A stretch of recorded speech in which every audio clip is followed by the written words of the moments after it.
Olá pessoal, tudo bem com vocês? Estão se cuidando? Espero que sim. Bom, vamos para mais uma aula de geografia. Nessa aula nós vamos estar estudando as formas de relevo, certo? É o último conteúdo da nossa apostila. Nossa próxima aula já vamos entrar na apostila do terceiro bimestre, certo? Então vamos lá. Abrem a apostila aí na página 43, é muito importante que vocês acompanhem junto aqui comigo para a gente poder conseguir entender melhor, certo? Bom, classificação e formas de relevo. Você já deve ter observado ao caminhar, passear de bicicleta, andar de carro, viajar, né, de ônibus, avião, as diferentes formas de relevo. Resultado da ação dos processos naturais internos e externos do planeta. Lembra que falamos da aula passada desses dois processos? Nos dias de hoje é possível descrever quais são essas formas de relevo. Então nós vamos ver através desse desenho, vai ficar claro, tá? Todas as formas de relevo existentes.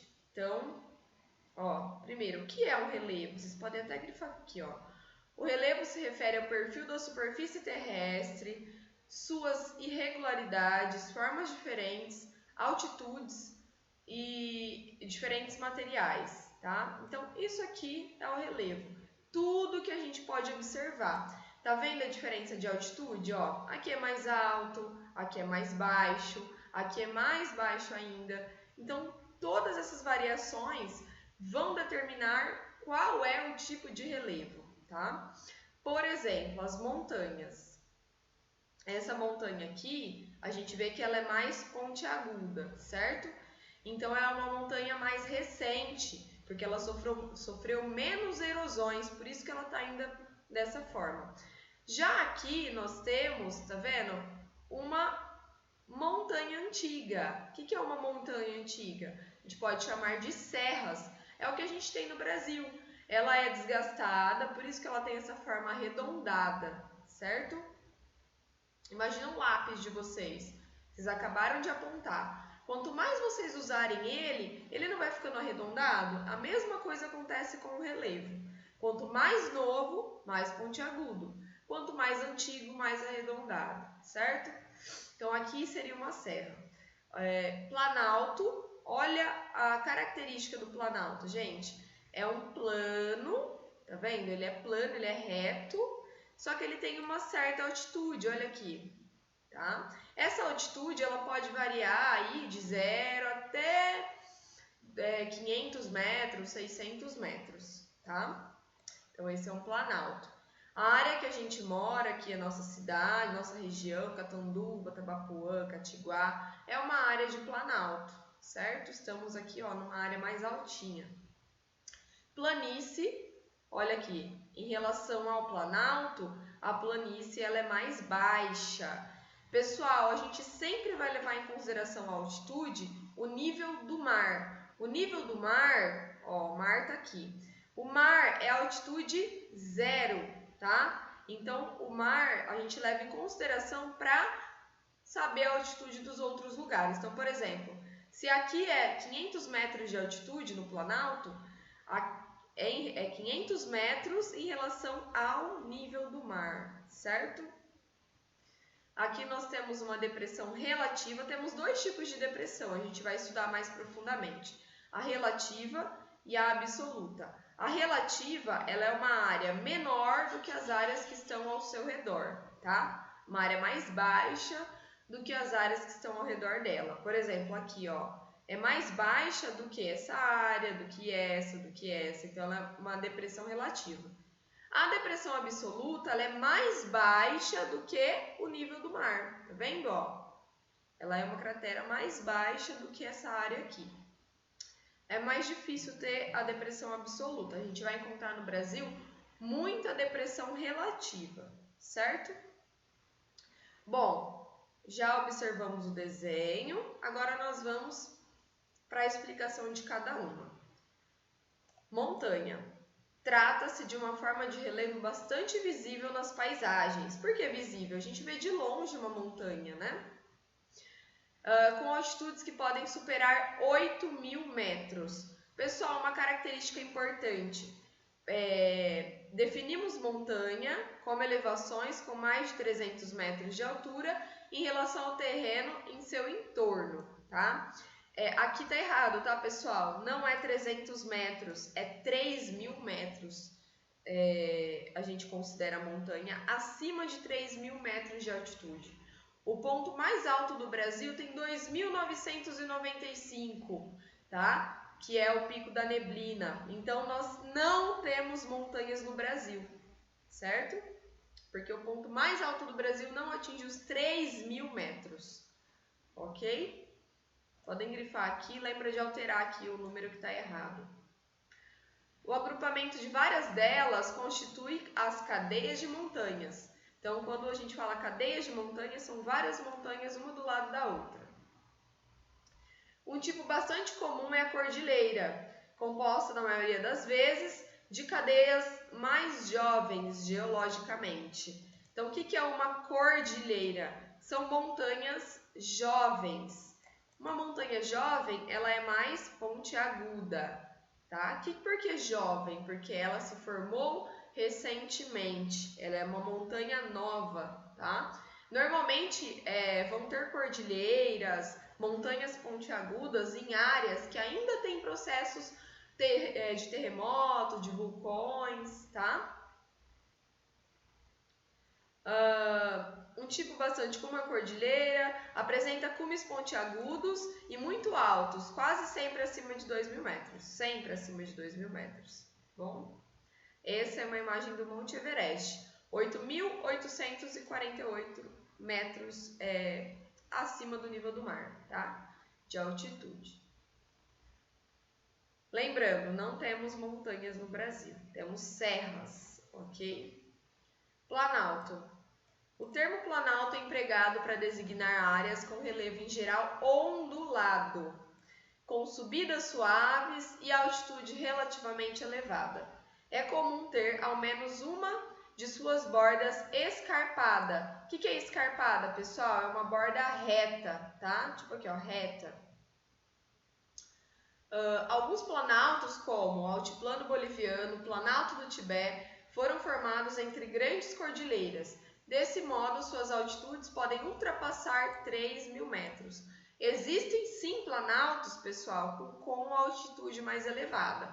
O que vai determinar então se é um planalto ou se é uma montanha? A característica desse relevo. Aqui fica claro que é um planalto, porque a gente não tem aquela ondulação acentuada, típica de montanha, tá? A gente vê que tem uma elevação, mas ela é plana, ela é reta, tá vendo? Essa imagem é da Chapada dos Guimarães, no Mato Grosso, no Brasil. O Brasil tem bastante chapadas, tá? Que é um dos tipos de planalto, tá? Normalmente essas áreas aqui são áreas turísticas, áreas que tem cachoeiras, áreas bem procuradas pelas pessoas para poder explorar, que são áreas bonitas de estar se encontrando. Planície. Olha a característica da planície, gente. De cara, a gente vê aqui, ó, que ela é baixa e reta, plana, ó. Essa daqui é o Pantanal, a planície do Pantanal. Tá vendo que tá com água, pessoal? Porque é uma área tão baixa que quando chove muito, essa área fica alagada, porque é uma área baixa, tá? Planície, a área mais baixa do relevo. Em geral, relativamente plana, pode grifar aí, mas que também pode se apresentar pouco ondulada. Costuma ocorrer em altitudes baixas, muitas vezes logo abaixo de planaltos ou montanhas. À medida que os terrenos mais altos são desgastados pelo decorrer do tempo, seus sedimentos se soltam e vão parar nos locais mais baixos, formando a planície. Pessoal, lembra que nós falamos já sobre os sedimentos, que devido ao desgaste, né, chuva, sol, calor, pequenos fragmentos vão se soltando e indo para outros lugares. Pode ser classificada de acordo com as características locais, como planície litorânea, porque litorânea, quando é perto do mar, ou planície continental, quando está longe do mar. Esse é o Pantanal, tá? O Pantanal, ele é uma das planícies do Brasil aí mais conhecidas. Depressão. Lembra que nós vimos lá no início que temos dois tipos de depressão, a relativa e a absoluta? A absoluta e a relativa. A absoluta são áreas situadas abaixo do nível do mar. Pode grifar aí, pessoal. Como exemplo, o Mar Morto em Israel. E a relativa, que são aquelas que são abaixo das áreas vizinhas. Vou botar lá só para vocês não ficarem com dúvida. Ó, depressão relativa. Ela está abaixo, ela é uma área mais baixa do que as áreas que estão ao seu redor, ó. Vendo? Aqui é mais alto, aqui é mais alto. Já a depressão absoluta, ela tem um buraco e ela fica mais baixa do que o nível do mar. No caso, o nível do mar é altitude zero. Então, a depressão absoluta ela vai ser abaixo do nível zero, ok? Então, vamos voltar lá. Aqui, pessoal, então é o Mar Morto. Ele é um mar que ele fica abaixo do nível normalmente do nível do mar, né? Ah, mas aqui eu não tô vendo que tá um buraco. Gente, essa área aqui do mar, ela tem um relevo, tá? E depois ela teve água, né? Ela tem água acima desse relevo. Então, se a gente tirar toda essa água, a gente vai ver que tem uma área muito profunda aqui nesse mar, ok? Por isso que é caracterizado como Mar Morto. Ah, como que o homem sabe que essa área é uma área de depressão absoluta se não dá para observar, né? Se tem água aí. Gente, existem satélites muito precisos hoje em dia que conseguem capturar a foto desse relevo, tá? Mesmo tendo água acima, ok? No Brasil foram realizados diversos levantamentos e pesquisas para classificar o relevo. Hoje em dia, um dos mapeamentos mais utilizados é o do professor e pesquisador de geografia Jurandir Sanches Ross. De forma geral, Ross dividiu o relevo em 3 grandes unidades: planalto, planície e depressão, subdividindo-a em 2 frações, detalhando cada área da superfície brasileira. Essa divisão de relevo do Jurandir Ross, ele vai dividir aí entre planalto, planície e depressão, tá? Que é o que a gente vai ver no mapa aqui, ó. Esse é o mapa, tá? De Jurandir Ross, que vai definir os relevos do Brasil. Então, nós vamos ter aí depressão, que são essas áreas que estão em verde, planície, as áreas em amarelo. Observem que sempre perto do mar vamos ter áreas de planície, tá? Ó, área litorânea. Por quê? Lembra que o mar é altitude zero? E as áreas de planalto, que são as áreas em laranja. Podemos observar bem claramente que no Brasil se predomina aí 2 tipos de relevo, que é planalto e depressão, tá? Então, ó, a gente tem muita depressão e temos também muitas áreas de planalto, ok? Esses números que está no mapa, pessoal, ó, tá representando os tipos de rocha que tem nesse relevo. Então, nós temos bacias sedimentares e está mostrando aqui cada tipo de rocha, certo? Ó, aqui é o Pantanal, por isso que tem uma área maior aí de planície, certo? Bem importante que vocês saibam ler os mapas, tá? Esse eu acredito que eu coloquei uma atividade para vocês explicarem esse mapa. Então, eu já expliquei aqui, vocês podem usar o que eu falei para colocar na resposta. Mas é importante que vocês saibam analisar esse mapa, certo?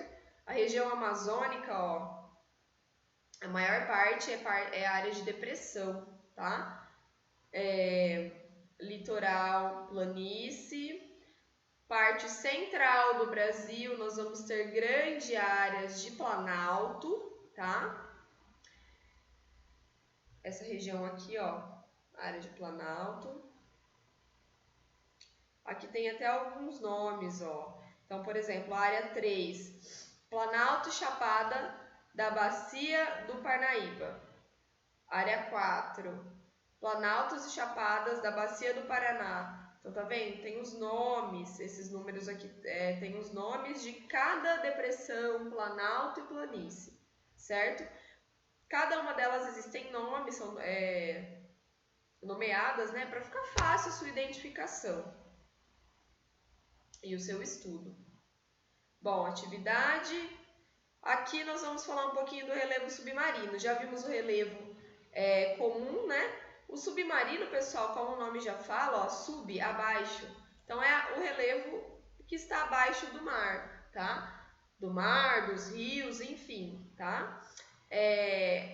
Você já pensou como seria o planeta sem os oceanos? E o que poderia existir por debaixo desse enorme volume de água? Lembrando, pessoal, que 75% do nosso planeta está embaixo de água, né? Nós temos 75% de água no nosso planeta. Então, grande parte do relevo a gente não consegue observar, porque a gente tem água acima dele. Na verdade, o fundo dos oceanos é a continuidade de formas de relevo continental, porém, não são facilmente visíveis, pois estão abaixo do nível do oceano. Analise a seguir a ilustração de um relevo submarino. Observe como o fundo do mar apresenta várias formas de relevo, com nomenclaturas diferentes, porém acompanhando os mesmos processos da criação da crosta. O nome do relevo do mar não é o mesmo nome do relevo do continente, que é o que a gente acabou de estudar, tá bom, pessoal? Aqui, ó, nós vamos ter outras nomenclaturas. Então, ó, cadeia oceânica, a gente chamaria, por exemplo, de montanha no relevo continental. Plataforma continental, ó, essa área reta que está mais no altinho. Talude continental, essa área a gente chamaria de escarpa no nosso relevo continental. Sopé continental, fossa continental, essa área mais baixa, é um buraco, né? Plataforma continental, normalmente dessas áreas a gente extrai o petróleo. Talude continental. Então, nós vamos ter depois a explicação aqui embaixo, vocês vão ler com calma, tá? Para a nossa videoaula não ficar extensa. Então, vai ter a explicação de cada um desses. Vai ter um exercício sobre isso também nas atividades de vocês, ok? Então, aqui está explicando, ó, cada um deles. Certo? Tem uma atividade aqui, ó. Observe a seguir em que medida um fator natural como a existência de características de uma forma de relevo, no caso a encosta de um morro, coloca em risco a vida das pessoas que ali vivem. Gente, aqui é uma encosta de um relevo, de uma área de serra, tá? Aqui a gente tem a comumente chamada de favela, né? Então, olha só, o que está colocando em risco a vida das pessoas aqui? Primeiro, essa área é uma área irregular de se construir, porque ela não tem a consistência necessária para se construir, tá? Então, não tem mais a vegetação aqui. Essas áreas, elas podem desmoronar, uma casa cair em cima da outra aí, tá? Tem várias coisas que podem colocar em risco a vida das pessoas aqui, ok? Bom, pessoal, aqui são atividades. A gente finaliza aqui o estudo, né, do relevo. Espero que vocês tenham conseguido compreender, né, de forma geral, os tipos de relevo. Vamos voltar lá. Os tipos de relevo, certo? Vocês podem fazer as atividades, as páginas que eu passei também na folhinha da atividade. Qualquer dúvida, vocês podem estar chamando no grupo, tá? Tenham bons estudos e até a próxima aula.